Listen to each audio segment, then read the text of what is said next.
በአርሲ ዞን በንጹሃን ላይ የተፈጸመው አሰቃቂ ግድያ ህዝቡን አስቆጥቷል። የተለያዩ አካላት በየማህበራዊ ሚዲያው የተሰማቸውን እየገለጹ ሲሆን ፓትርያርኩም ዝምታቸውን ሰብረዋል።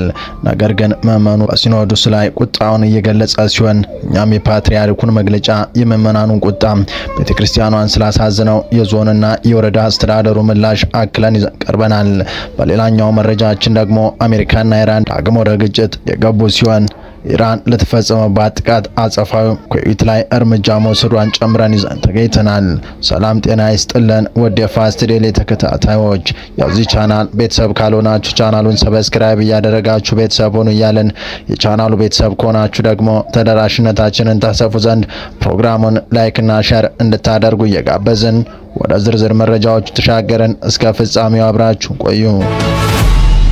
በኦሮሚያ ክልል አርሲ ዞን በምዕመናንና በአብያተ ክርስቲያናት ላይ የሚፈጸመው ጥቃት መቀጠሉ እስከመቼ የሚል ሐዘን እንደፈጠረ የኢትዮጵያ ኦርቶዶክስ ተዋሕዶ ቤተክርስቲያን ፓትርያርክ ብፁዕ ወቅዱስ አቡነ ማትያስ ባስተላለፉት መልእክት አስታወቁ። ባለፈው እሁድና ሰኞ በምስራቅ አርሲ ዞን ውስጥ በሚገኙ የተለያዩ ወረዳዎች ውስጥ በታጣቂዎች በተፈጸሙ ጥቃቶች 13 የሚሆኑ ሰዎች ሲገደሉ አንድ ቤተክርስቲያን በእሳት የወደመ መሆኑና ሌላ ቤተክርስቲያን ላይ ዘረፋና ጉዳት መድረሱን የሀገረ ስብከቱ ሊቀ ጳጳስና ነዋሪዎች ገልጸዋል። ይህንን ተከትሎ ብፁዕ ወቅዱስ አቡነ ማትያስ የኦርቶዶክስ ቤተክርስቲያን ቀዳማዊ ፓትርያርክ ርዕሰ ሊቃነ ጳጳሳት ዘኢትዮጵያ ሊቀ ጳጳስ ዘአክሱም ወዕጨጌ ዘመንበር ተክለ ሃይማኖት በአርሲ ሀገረ ስብከት በቤተ ክርስቲያኗና በምዕመናን ላይ ያደረሰውን ጥቃት በማስመልከት መልእክት አስተላልፈዋል። አቡነ ማትያስ በአርሲ ሀገረ ስብከት በአስኮም፣ በሽርካ፣ በወንቆሎ፣ በዋቢና በሙኔሳ ወረዳዎች የተፈጸሙ ጥቃቶች በመንፈስ ቅዱስ ልጆቻችንና በቅድስት ቤተ ክርስቲያን ላይ ስለደረሰው አሰቃቂ ጥቃት የሰማነው በተሰበረ ልብ ነው ብለዋል።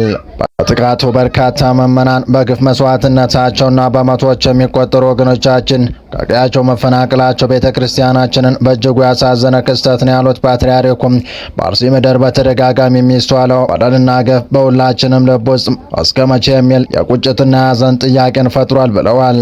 ቢቢሲ ያነጋገራቸው የአካባቢ ነዋሪዎችና የቤተ ክርስቲያኗ ምዕመናን ጥቃቱ እሁድ ዕለት ጀምሮ እስከ ሰኞ ድረስ የቀጠለ መሆኑና እድሜያቸው ከ80 እስከ 25 ዓመት የሆናቸው ሰዎች በታጣቂዎች መገደላቸው እንዲሁም ዝርፊያና የቤቶች ቃጠሎ መፈጸሙን ገልጸዋል። ጥቃቱ የተፈጸመበት የአርሲና ሶማሌ ክልል ጅግጅጋ አህጉረ ስብከት ሊቀ ጳጳስ ብፁዕ አቡነ ኤልሳዕ በጥቃቱ 13 ኦርቶዶክሳውያን መገደላቸውን ከ280 በላይ ምዕመናን መፈናቀላቸውንና የ101 ዓመቱ ቤተ ክርስቲያን መቃጠሉን የሟቾችን ስም በዝርዝር አስታውቀዋል። ፓትርያርክ አቡነ ማትያስም የእምነት ነጻነት ተደፍሮ 100 ዓመታት ያስቆጠረው የጠላት ቅዱስ ገብርኤል ቤተ ክርስቲያን መቃጠሉን እንዲሁም የካራ ኩፍቴና መድኃኔዓለም ቤተ ክርስቲያን መዘረፉን በመልእክታቸው ላይ አመልክተዋል። ቢቢሲ ያነጋገራቸው የቤተ ክርስቲያኑ አባላት የተቃጠለውን የተዘረፈውን ቤተ ክርስቲያን ምዕመናን ጽላቱን ይዘው ተሰደዋል፣ መኖሪያ ቤታቸው ተቃጥሏል ብለዋል። ቤተ ክርስቲያኗ በምድራዊ መከራ ውስጥ ያሉትን ምዕመናን በምታጽናናበት በዚህ ወቅት ራሷ በፈተና ውስጥ ሆና መቸገሯን የጠቀሱት ፓትርያርኩም በአርሲ ውስጥ በተደጋጋሚ የሚፈጸመው ጥቃት ከመቆም ይልቅ እየባሰ መምጣቱን በመግለጽ የሚመለከታቸው አካላት ኃላፊነታቸውን እንዲወጡ ጥሪ አቅርበዋል። ይህ መከራ እያበቃ ሳይሆን እየሰፋ በመምጣቱ የዜጎችን ደህንነት የመጠበቅና ሰላምን የማስፈን አደራ የተጣለባችሁ የጸጥታ አካላትና ኃላፊዎች ይህን የጥቃት ሰንሰለት በማስቆምና ወንጀለኞችን ለሕግ በማቅረብ ከታሪክ ባለዕዳነት ትድኑ ዘንድ በቤተ ክርስቲያናችን ስም አበክረን እናሳስባለን ብለዋል።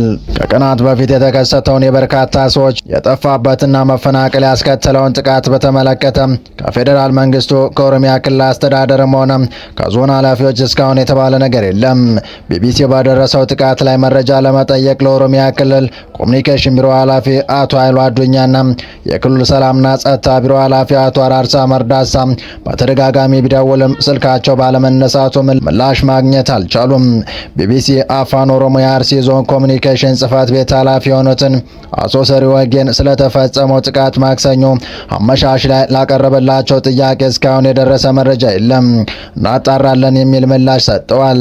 ጥቃቱ ከተፈጸመባቸው አካባቢዎች አንዱ የሆነው የወንቆሎ ዋቢ ወረዳ አስተዳዳሪ ሐሰን መሐመድም ሰዎች ስለሞቱበትና ንብረት ስለወደመ የተፈጸመበት ክስተት መረጃ የለንም የሚል ምላሽ ሰጥተዋል።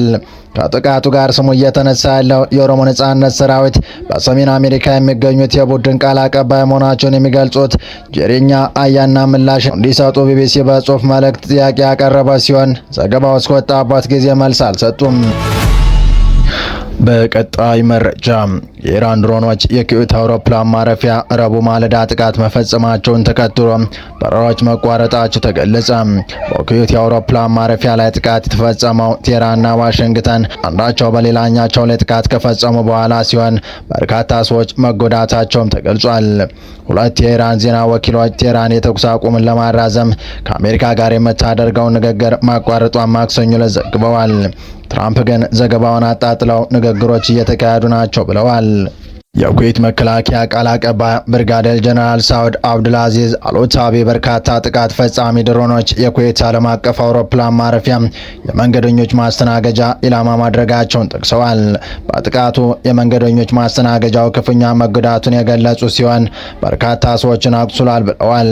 የአውሮፕላን ማረፊያው በኢራን ጦርነት ምክንያት ተዘግቶ ከቆየ በኋላ ለአገልግሎት ክፍት የሆነው ከሁለት ቀናት በፊት ግንቦት 24 2018 ዓ.ም ነበር።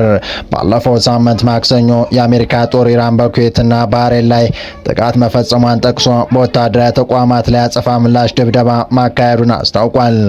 የአሜሪካ ጦር አክሎም በኩዌት የሚገኙ ጦር ሰፈሮችን ኢላማ ያደረጉ በርካታ ድሮኖችን መተን ጥለናል ሲል አስታውቋል። የኢራን ፈጥኖ ድራሽ አብዮታዊ ዘብ በባህሬን የሚገኝ የአሜሪካ ባህር ኃይል ዋና ማዘዣና ኩዌትን በስም ሳይጠቅስ ሌላ ሀገር ላይ ጥቃት መፈጸሙን ገልጿል። አክሎም ጥቃቱን የፈጸሙ የአሜሪካ ጦር የጣለውን እገዳ ለማለፍ እየተንቀሳቀሰች የነበረች አንድ ነዳጅ ጫኝ መርከብ ሞተር ላይ ጥቃት መፈጸሙን ተከትሎ መሆኑን ጠቅሷል። አብዮታዊ ዘቡ በመግለጫው ከዚህ በፊት ማንኛውም ጥቃት የምንሰጠው ምላሽ የተለየና የከፋ እንደሚሆን ተናግረን በነበረው መሰረት እርምጃውን ወስደናል ብሏል። አሜሪካና ኢራን ወደ ሰላም ለመምጣት የሚያደርጉትን ድርድር እንደቀጠለ እየተነገረ በሚገኝበትና በትንሽ ጉዳዮች ብቻ እንዳልተስማሙበት በተሰማበት በአሁኑ ወቅት ሀገራት ዳግም ወደ ግጭት ገብተዋል። የአሜሪካ ጦር በኢራን ደሴት ላይ ራስን የመከላከል ጥቃት መፈጸሙንና ወደ መርከቦችና የባህረ ሰላጤው ሀገራት የተኮሱ ሚሳይሎችና ድሮኖችን መቶ መጣሉን አስታውቋል። የአሜሪካ ማዕከላዊ ሴንቲኮም በሆርሙዝ ወሽመጥና አለይ በቀሽም ደሴት ላይ ኢራን ወደ መካከለኛው ምስራቅ ሀገራት ልትፈጽም የነበረውን የጥቃት ሙከራ ተከትሎ ጥቃት መሰንዘሩን አስታውቋል። ኢራን ወደ ኩዌት 2 ሚሳይሎችን ማስወንጨፏን፣ ነገር ግን የታለመላቸው ስፍራ ሳይደርሱ መውደቃቸውን እንዲሁም 3 ወደ ባህሬን የተወነጨፉ ደግሞ በአየር ላይ እንዲከሽፉ መደረጋቸው ገልጿል። የኢራን አብዮታዊ ዘብ በበኩሉ በቄሽም ደሴት በሚገኝ የግንኙነት ማማ ላይ ለተፈጸመ ጥቃት በሰጠው ምላሽ በቀጠና የሚገኙ የአሜሪካ የጦር ሰፈሮችና ሄሊኮፕተሮችን ማጥቃቱ በሀገሪቱ መገናኛ ብዙሃን በኩል አስታውቋል። ሴንቲኮም በቄሽም ደሴት የተፈጸመው ጥቃት የኢራን ጦር የምድር መቆጣጠሪያ ጣቢያ ኢራን በቀጠና ውሃዎች ላይ የማለፍ መብት ያላቸው ሰላማዊ ባህርተኞች ላይ የተኮሰቻቸውን 3 ድሮኖችን መቶ መጣሉን አስታውቋል። አብዮታዊ ዘቡ የሆርሙዝ ወሽመጥን ደህንነት ማወክ ጠባጫሪውን የአሜሪካ ጦር ከባድ ዋጋ ያስከፍለዋል ሲል በመግለጫው ላይ አስታውቋል።